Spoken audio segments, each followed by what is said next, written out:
జీవితం అంతా ప్రతి వీకెండ్ ఒక మంచి హర్రర్ ఫిల్మ్ కోసం హంట్ చేస్తూనే ఉన్నా and my hunt has been ended successfully. మీరు అసలు నమ్మరు ఇంత భయంకరంగా ఉంటుందంటే.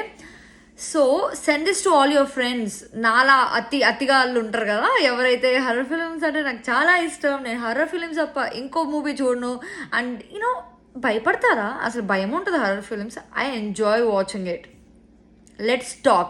Let's talk after watching this movie. This is the movie, guys. It's a Thai movie or something, but it has subtitles. So first off అయితే మీకు పెద్ద interesting ఉండదు, అంటే ఏంటి దీని గురించి ఆయన బిల్డప్ ఇచ్చింది అనుకుంటారు. But wait for the best part. Second part చుక్కలు కనపడతాయి అంతే. This movie is not for the weak. So మీకు చూడగలను అని ధైర్యం ఉంటే వెళ్ళి చూడండి. ఈ మూవీ అంతా చూశాక కూడా మీకు భయం వేయలేదంటే, ఒకటి మీరైనా అబద్ధం చెప్తుండాలి, లేదా రెండు మీరు దేవుడు అయి ఉండాలి. సో చూసి మళ్ళీ రండి, ఇక్కడే మాట్లాడుకుందాం.